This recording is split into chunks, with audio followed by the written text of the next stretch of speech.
gente vai para um assunto importantíssimo. A gente vai falar de uma cirurgia que aparentemente é uma cirurgia estética, mas que na verdade ela tem uma função ainda maior. Por isso a gente convida o queridíssimo Dr. Marco Cassol, que é cirurgião plástico. Bem-vindo. Olá, Carol. Tudo bem? Boa tarde. Tudo ótimo. Sempre um prazer tê-lo aqui. E a gente vai falar de redução de mama. Por isso que eu já toquei nesse assunto. Aparentemente, assim, a primeira vista parece algo que vai melhorar a estética quando a pessoa não está satisfeita, não está se achando bonita. Mas no fundo, melhora, né? Sim. No fundo tem um valor para tantas outras coisas desse dia a dia dessa mulher. E é mais do que uma cirurgia reparadora para a parte física da paciente, é uma cirurgia reparadora, às vezes, da parte social da paciente. Verdade. Porque a paciente, às vezes, não consegue fazer, tem limitações para fazer esportes, a paciente não consegue vestir uma roupa adequada, então ela tem dificuldade porque a mama é muito grande, ela tem desconforto, dor nas costas porque a mama é muito grande. Então essas mamas muito grandes trazem restrições para a paciente. Esse, então, seria uma indicação principal para a cirurgia. Mas conta pra gente quais são os problemas de dia a dia aí que essa mulher enfrenta quando ela tem uma mama muito grande.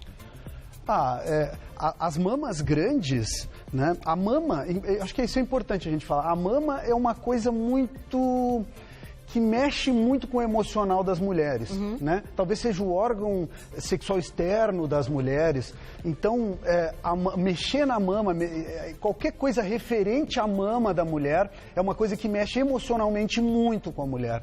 Então, a paciente que tem uma mama muito grande, e não só que esteticamente não é adequada, mas mais do que isso, uma mama que traz uma série de limitações para essa paciente, né? Tem pacientes que têm a mama tão grande que acabam tendo assaduras na pele, embaixo. Então, não conseguem fazer exercício. Uma série de problemas que a mama, que é um órgão tão importante e que emocionalmente tem um peso tão grande, né? Então não é vantagem ter um seio, uma mama muito grande. Não é. Tudo isso que não é aumenta desempenho nem na produção de leite, numa amamentação, né, doutor Marco? Não é verdade. Não tem a ver. Então, assim, o ideal é sempre as coisas harmônicas. Então, uma mama que seja harmônica com o tamanho do tórax da paciente, com o tamanho do corpo da paciente. Perfeito. Uma mama que a paciente se sinta adequada para fazer as coisas que ela deseja, para usar as roupas que ela quer, enfim.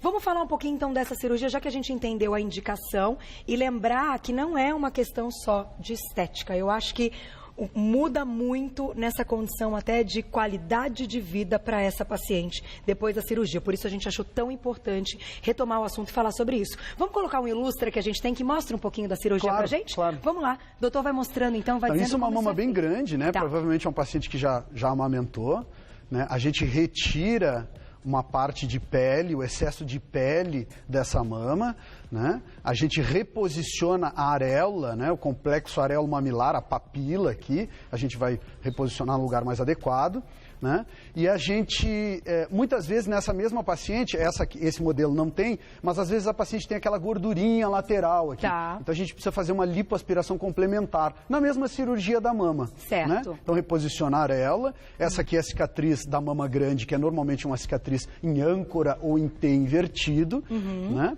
E aqui está mostrando os pontinhos assim, mas a gente faz pontinhos intradérmicos, né? As pacientes dizem, o doutor usou cola. Na verdade, não é cola, né? Na verdade, a gente usa um pontinho por dentro que não fica marcado na pele. Legal. Então, parece que não tem pontos, mas, na verdade, tem uma série de pontos. E aqui, colocando uma paciente que quer aumentar a mama ou que tem um tecido mamário muito flácido e precisa, então, colocar uma prótese. A mama é sempre um conjunto do conteúdo e o continente. O continente é a pele, que em algumas pacientes que amamentaram tem estrias ou tem muita flacidez, a gente precisa retirar essa pele. Né? E o conteúdo é a glândula mamária. A mama é uma glândula endócrina. Então é sempre um conjunto, essa glândula é um conjunto dos tecidos glandulares e dos tecidos adiposos, gordura. Mas na glândula você precisa preservar a glândula. Precisa preservar a glândula, preservar a sensibilidade da mama, né? Então isso é importante. Mas, assim, essas pacientes que têm um tecido muito lipossubstituído, que tem um tecido muito gorduroso. Uma mama é flácida não só porque tem excesso de pele e recaída, mas porque o tecido, o conteúdo da mama é flácido, é muito gorduroso. Em algumas dessas pacientes a gente pode colocar uma prótese, como deu como a gente pôde ver aqui no vídeo, né? Mostrar no vídeo. Mas isso é uma vontade da paciente ou é o médico quem vai dizer o que vai ficar melhor para ela? A vontade da paciente sempre é relevante. Tá. O médico tem que... Mas isso é mais da condição da paciente. Normalmente as pacientes que vão reduzir a mama não usam prótese. Não precisa usar prótese. Tá. Essas pacientes, por exemplo, vou dar um exemplo que é muito comum no consultório. Pacientes pós-obesidade, pós-cirurgia bariátrica. Pacientes que perderam muito peso, né? E que, por essa perda de peso, acabam perdendo a mama também, porque emagrecem 70 quilos, mais de 70 quilos. Então, essas pacientes acabam precisando colocar uma prótese, porque o tecido mamário dela, a glândula, é muito lipossubstituída. Então, essas pacientes precisam colocar uma prótese. Então, além de reduzir... Tem que colocar uma prótese. Para ficar no lugar para preencher aquela pele. Para preencher e para dar um volume adequado e para montar adequadamente essa mama. Se a gente não coloca, mais ou menos em 2 anos acaba essa mama cedendo um pouco novamente. Então, para ficar bem montada e ter mais durabilidade essa cirurgia, a gente coloca uma prótese. Então, hora de perguntinha do público. Daqui a pouquinho a gente vai falar, claro, de tudo. Como deve ser a indicação, além dessas que o doutor comentou. Mas o pós-operatório, quanto tempo dura, muita pergunta, hein? Fabi, beijo, obrigada. Quem tem flacidez nas mamas, consequência do emagrecimento, deve fazer redução? Existe algum outro procedimento que pode ser feito? Então, ele comentou agora do fato da gente poder colocar o silicone. Mas, se a paciente não quer colocar prótese de jeito nenhum, será que tem outro jeito? Hein, doutor Marco? Você é casado, você tem filha menina, né? Mulher quer matar, né? Mulher quer matar. Ela quer fazer... Eu não sei. O negócio da TPM é um negócio de louco, gente. A gente faz umas besteiras nesse período. E essas alterações hormonais da TPM também trazem alterações na mama, né? O paciente sente desconforto na mama. Dor, né? Exatamente. Forma cistos. Tem pacientes que a cada ciclo menstrual forma novos cistos na mama. Olha só. Não é pra achar que é brincadeira, não. Agora, perguntinha, então, que a gente deixou da Fabi. Você comentou, então, que quem tem muita flacidez, né, pelo emagrecimento, até pela cirurgia bariátrica, seria legal fazer a redução e colocar uma prótese. Mas esse paciente não quer ter prótese de jeito nenhum. O que mais pode ser feito? Normalmente, a gente faz a redução da mama, né? Monta a mama com tecidos da própria mama, né? Usa o polo inferior da mama. Isso aqui fosse a mama, né? Só pra gente mostrar aqui. A gente usa essa parte de baixo da mama, né, como se fosse uma prótese, para montar a própria mama. E não precisa usar prótese. Então, a maioria das vezes, a gente faz a redução e não coloca prótese. Sério? Que legal. Esse exemplo que eu dei da paciente pós-cirurgia bariátrica é uma exceção, né? Colocar prótese para montar a mama. Isso pode acontecer nessas pacientes que têm o tecido glandular da mama muito lipossubstituído, muito gorduroso, muito flácido. E é você, claro, que vai avaliar no momento. Exatamente. E vai dar indicação. Isso, exatamente. Aí precisa colocar prótese. E você trouxe aqui um negócio para cortar. Nós vamos cortar uma prótese hoje? Sim, vamos mostrar a prótese. As próteses, hoje em dia, eu trouxe alguns modelos aqui. A gente falou, né? Quando reduz a mama, ou essa... ouvinte que perguntou, né? O que eu posso fazer quando eu tenho a mama mais flácida? E, às vezes, a gente pode montar a mama com tecidos da própria mama, mas muitas vezes a mama fica, por exemplo, nas pacientes que já amamentaram, tem uma certa atrofia do tecido mamário. E a mama fica muito pequena. Tá. E nesses casos em que a mama fica muito diminuída e tem um pouco de flacidez, a gente pode preencher esse espaço e, algumas vezes, montar a mama sem ter que fazer a âncora, a cicatriz grande, só fazendo isso, que são esses modelos novos de prótese aqui, por exemplo, essa prótese cônica que a gente trouxe aqui para mostrar. Que ela já faz um desenho mesmo, ela tem um desenho essa mais que a brasileira bicudinho. Gosta? Isso. Cada lugar no mundo tem a sua paixão. Essa prótese mais bicudinha, ver se a gente consegue mostrar aqui. Isso, olha aqui. Aqui as duas diferença pra gente conseguir mostrar. E não fica artificial, né, doutor? Fica bem natural, né? Não fica artificial. Não fica artificial. A ideia da cirurgia plástica é sempre fazer e procurar ficar o mais natural possível, o mais harmônico possível. Mas uma paciente que não tem absolutamente nada de mama e que eventualmente amamentou e que já tinha pouca mama e ficou sem menos do que já tinha e ainda com flacidez, também ela tem dificuldades, porque ela tem que usar sutiã com preenchimento e tal. Então, assim como a redução de mama é uma coisa que acaba restringindo socialmente, a paciente que também não tem absolutamente nada, tem dificuldade de botar roupa, não consegue usar um biquíni adequado. Isso, porque roupa usa preenchimento, né? Mas tem que estar sempre usando sutiã com preenchimento. Então tem maneiras da gente reharmonizar isso e ficar uma coisa absolutamente natural. Perfeito. E parecer que não fez a plástica. Talvez esse seja o objetivo maior da cirurgia. Não, porque senão as pessoas ficam olhando. E de fato, é que a gente está acostumada a também ver muitas próteses em mulheres que são muito magras e que têm a pele muito fina, então ele dá uma gritada. Exatamente. Nessas pacientes muito magras que a gente precisa colocar uma prótese, eventualmente a gente precisa botar a prótese embaixo do músculo. Tem duas formas. Não vai trazer uma grande diferença isso, mas é uma forma de deixar um pouco mais natural. E a gente quer que fique sempre um resultado natural. Antes até de mostrar, então, esse sutiã que eu acho bacana, que é do pós-operatório, agora me veio uma coisa na cabeça. Há pouco tempo saiu a história da Débora Seco, que ela não conseguiu amamentar, ela colocou nas redes sociais que ela ficou super triste, coisa e tal. E ela comentou que uma das causas, talvez, que o médico com ela, conversando, pudesse ter sido, bababá, da prótese de silicone. Só que eu já entrevistei, eu acho que eu já te perguntei isso inúmeras vezes aqui no programa. Isso é um mito, sim. Eu conheço milhões de mulheres que têm prótese de silicone e que conseguiram amamentar muito. Então, a prótese de silicone, digamos que é a última alternativa dessa história. Exatamente. Até assim, porque a maior parte das vezes que a gente coloca a prótese, a gente coloca atrás da glândula mamária. Tá. Né? E quando a incisão é subglandular, embaixo no sulco da mama, aquele cortezinho pequenininho que a gente coloca a prótese, nesses casos a gente não mexe no tecido mamário. A gente não altera o tecido mamário. Então não altera a anatomia a ponto de trazer alguma repercussão para a amamentação. Ela deu a entender que o dela não estava embaixo do músculo, que ela tinha que ter trocado a prótese antes de engravidar e não trocou. Eu acho que é só mito isso. Ouvi, tô trazendo aqui, porque vocês em casa devem ter acompanhado. A amamentação é uma coisa que não é fácil. Para muitas mulheres é um procedimento bastante doloroso. Tem que ter muita determinação. Já tivesse nenê, sabe que a coisa não é fácil. Não. Então, assim, realmente criar uma série de, digamos... possibilidades, essas possibilidades podem existir, mas trazer isso como a prótese que teve, o motivo da não amamentação foi a prótese, isso realmente não existe. Não dá pra gente colocar isso. Agora, quem faz a redução da mama tem mais chance de não conseguir amamentar, exatamente porque as glândulas, como você disse, ficam preservadas. Mas é tudo tão sensível, né? É tudo tão, enfim, um trabalho tão minucioso que muitas vezes a paciente pode, então, perder um pouco. Normalmente, quando as mamas são pequenas e a gente vai só levantar a mama, isso não tem chance de acontecer. Isso pode acontecer naquelas gigantomastias, naquelas mamas gigantes, em que a paciente realmente vai mexer muito no tecido mamário. Então, isso existe aí nesse caso. Nesse caso, sim, porque vai reduzir muito. Vai reduzir muito, vai ter que mexer muito no tecido.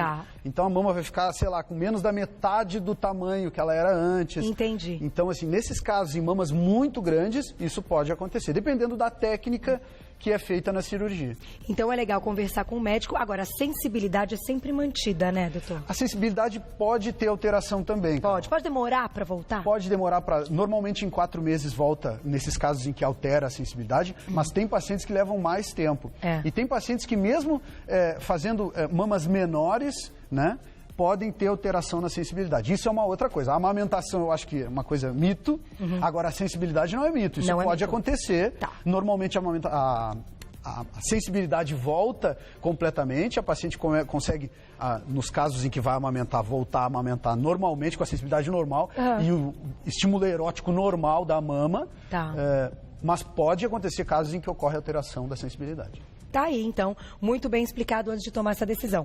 Deixa eu mostrar o sutiã do pós-operatório, que eu achei tão legal. É um sutiã que abre na frente, né? Isso aqui é obrigatório. Isso a gente usa normalmente depois das cirurgias. E é um sutiã que não tem nenhuma costura, né? É um sutiã sem costuras.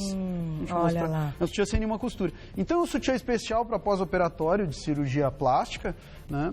Quanto tempo que a mulher vai usar depois? No mínimo 1 mês, normalmente 2 meses depois da cirurgia. E de colocar a prótese também. Exatamente. Depende do tipo da cirurgia que a paciente vai fazer. Uma mama muito grande, que vai mexer muito na mama, tem uma recuperação mais arrastada. Né? Uma prótese é uma recuperação muito tranquila. Então depende da cirurgia que a paciente vai fazer. Tá aí, ó, mostrando então pra vocês. Daqui a pouquinho eu mostro mais. Vamos colocar mais uma perguntinha do público. público. Vamos ver o que as meninas querem saber. Olha lá, na tela. Beijo, Cris, obrigada. Fiz mamoplastia há 10 anos e agora estou grávida.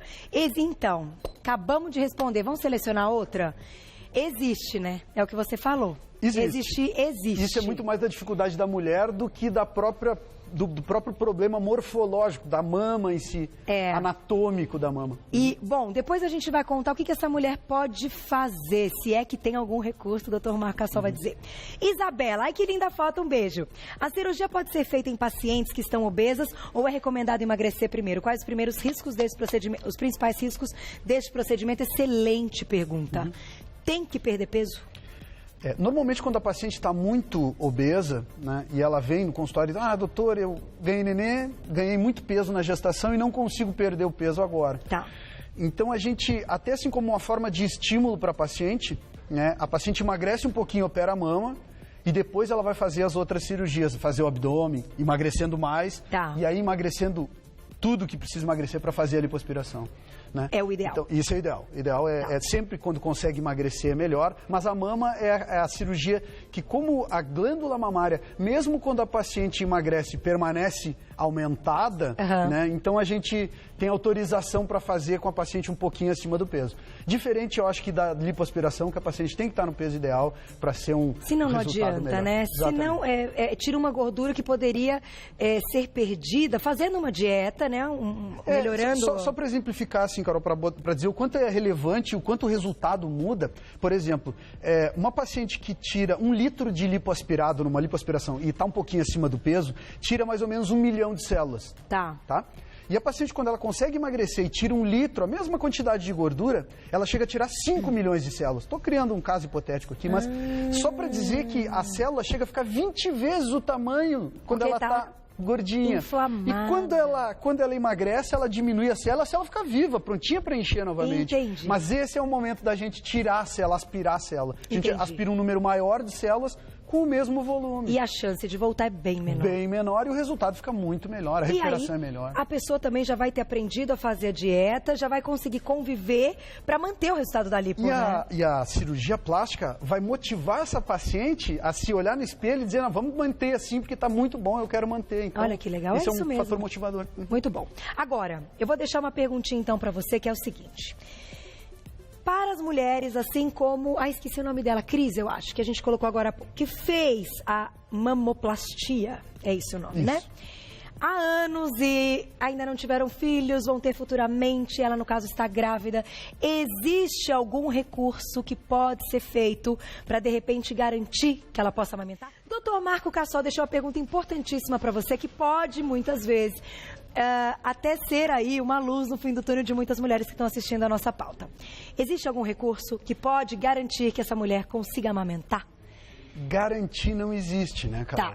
Porque, assim, a amamentação, como a gente falou antes, por mais que anatomicamente ela tenha condições de amamentar, a amamentação envolve uma série de outras coisas. Vínculo da mamãe com o bebê, a mãe estar tranquila para poder ter liberação de ocitocina, que é o hormônio que faz a liberação, a ejeção do leite. Muitas vezes ela tem prolactina, a mama cresce, a mama está funcionando, os ductos mamários para amamentar, mas ela não consegue ter um ambiente tranquilo, um ambiente em que ela se sinta estável, tranquilo, agradável, né? E com isso ela não consegue amamentar.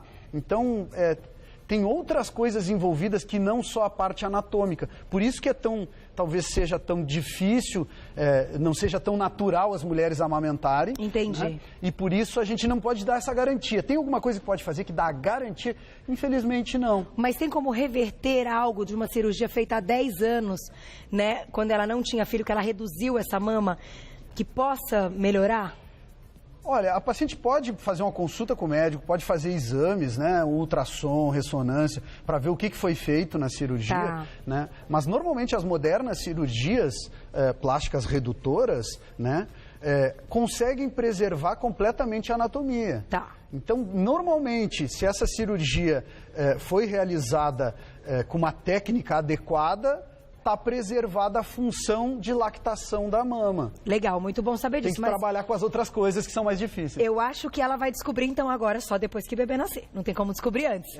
Né? Que aí a prolactina que vai agir e vai ter o ocitocina. Ocitocina é o hormônio do amor. O hormônio do amor, exatamente. Ai, que delícia, o hormônio do amor é tudo de bom. Mas eu queria fechar nossa pauta mostrando, então, essa dinâmica. Que você podemos, então, rasgar, não tem problema? A gente vai cortar para mostrar uma prótese. Essa aqui é uma prótese. Quiser. A maior parte das próteses usadas é essa, é uma prótese redonda, texturizada, ela é crespinha. Certo. Né? E gel coesivo. A gente vai mostrar o gel coesivo. Quando a gente faz um corte na prótese, deixa eu cortar toda a prótese. Ó. A prótese, ela não espalha, né? Essas próteses novas, o gel é coesivo. É verdade. Então, mesmo a gente cortando a prótese... Não sai do lugar. Ela não espalha. O gel não é um gel líquido. Mesmo que aconteça, por exemplo, sei lá, um acidente de carro e a paciente tem uma perfuração da prótese, a prótese não espalha, né? E esse aqui é uma prótese texturizada e essa aqui é uma prótese de poliuretano. Então, a cobertura da prótese é um pouco diferente. E qual é melhor? Dá para dizer o que é melhor? Por exemplo, essa prótese cônica, né, que é uma prótese com um modelo novo, um modelo especial, de poliuretano, a gente consegue, nas pacientes que já amamentaram, por exemplo, e que tem um pouquinho de flacidez da mama, a gente consegue montar a mama da paciente com esse modelo de prótese. Na verdade, esse aqui, ó, aqui tem vários modelos. Olha, gente. Mas esse aqui, ó, né? Que é a super alto, é essa aqui, super alto distendido, modelo cônico, né? A gente então tem, por que é diferente as próteses? Porque a base da prótese é menor. E com essa base menor, a prótese tendo mais projeção, a gente consegue montar a mama sem precisar fazer os cortes e tal. Entendi. E sempre que possível a gente quer evitar, mas não é o caso nas pacientes que têm mamas gigantes, precisa do corte grande. Mas isso aqui é muito interessante. São modelos de prótese. Dá pra pirar, né? Dá pra pirar. Esse aqui são esses modelos, né? O perfil baixo, moderado, alto e perfil super alto. Tá. Né? E esse aqui o modelo cônico, né? Agora, super alto cônico. Pra gente com poliuretano. O poliuretano ele tem uma aderência maior nos tecidos. Então a prótese não fica móvel. Então você tem usado mais essa aqui, também. Essa aqui. Legal. Agora minha dúvida é a seguinte, até pra gente encerrar, não sei mais se você quiser colocar alguma perguntinha do público. Quanto tempo então é de recuperação para uma mulher que faz uma redução de mama, colocando a prótese ou não? Porque foi mexido ali, então embora não coloque, a cirurgia também foi feita, né? Tem os cortes, esse cortezinho em âncora, né? Tem cortes maiores, é mexido mais nos tecidos, então tem que ter um cuidado maior. A paciente precisa ficar uma semana afastada das suas atividades, precisa 3 semanas sem dirigir, 1 mês sem fazer esforço físico, às vezes tem nenê pequeno, tem que ter um manejo para dar um auxílio, porque precisa ter um cuidado. E mais ou menos 1 mês e meio usando o sutiã e uns 2 meses afastada das atividades físicas. Depois de 2 meses a paciente tem alta e não tem mais nenhum tipo de restrição. É o suficiente. 2 meses, isso. Muito bom. Vamos colocar a última perguntinha então, Má, pra gente encerrar. Perguntinha do público. Quem escreveu pra gente? Olha lá. Na tela, Amanda. Ai, que linda. Um beijo, Amandinha. Quais são os riscos de não trocar a prótese? Boa pergunta. Eu ia até te perguntar a respeito disso. O fato de serem tão modernas faz com que a gente não precise trocar mais ou ainda assim é recomendado? Ela perguntou quais os riscos de não trocar a prótese. Não existe risco de não trocar a prótese. O que acontece, às vezes, é criar a fantasia no paciente que vai colocar a prótese e nunca mais vai precisar mexer. Entendi. A prótese é um corpo estranho, como qualquer corpo estranho, então precisa ter cuidados. E mais ou menos 1% das pacientes em 10 anos vai ter retração capsular, que é a complicação mais frequente da prótese de mama. E essas pacientes que têm retração capsular, muitas delas vão ter que fazer uma nova cirurgia. Algumas não, mas algumas vão ter que fazer uma nova cirurgia. O ideal é não esperar acontecer isso. Como é que a gente sabe? É quando a mama está bem, está móvel, está normal e começa a ficar dura. A mama estava normal e começou a ficar dura. Então procure seu médico, tem que fazer um ultrassom para ver se está tudo ok. Né? E tem medicações também, tem uma massagem especial para fazer. Mas nesses casos em que nem com medicação e nem com os procedimentos estéticos consegue resolver, essa paciente precisa ir para uma nova Olha que legal essa dica, eu nunca tinha ouvido. Então, gente, lembrem-se disso. Quem tem prótese, então, está notando alguma coisa estranha, o seio está ficando durinho. Procure seu médico, faz um ultrassom já antes, não espera, né? Que a mama fique muito dura e que daí, com a retração capsular, vai ter que trocar a prótese necessariamente. Respondendo a pergunta dela, não existe necessidade de trocar a prótese. Inclusive, algumas fábricas vendem a ideia, nossa, prótese tem garantia permanente, prótese vitalícia. Isso eu acho que é uma forma meio fantasiosa, porque alguns pacientes vão ter, é muito difícil, mas alguns pacientes vão ter retração capilar. Não, acho a sua honestidade. Claro, não dá para criar essa fantasia perfeita no paciente. Então tem que conversar tudo isso antes. Perfeito, eu acho sua honestidade, essa clareza aí nas informações, perfeita. Eu acho que o consumidor, né, porque isso no final, alguém vai consumir algo como a cirurgia, o pessoal de casa para ter mais informação e tomar uma decisão, perfeita a sua colocação de não achar que, meu médico falou que essa aqui é para sempre, gente. Escutem o Dr. Marco Cassol, que essa dica, se ficou durinha, procure o médico. Só posso te agradecer. Sempre um prazer tê-lo aqui. Ele que é cirurgião plástico. Quem quiser saber mais, olha, tem o site dele, que é marcocassol.com.br, www.marcocassol.com.br, ou lá no Insta, @clínica Marco Cassol. Você já vê os posts, já fica seguindo e encontra mais o trabalho do querido doutor. Clínica Marco Cassol, tudo junto. Muito obrigada. Ótimo, sempre Carol. Um prazer. Um beijo pra sua filhona, que também é Carol, né? Carol, exatamente. Carolzinha. Linda. Beijo. Obrigada. Até a próxima, Ok, doutor. tchau, tchau.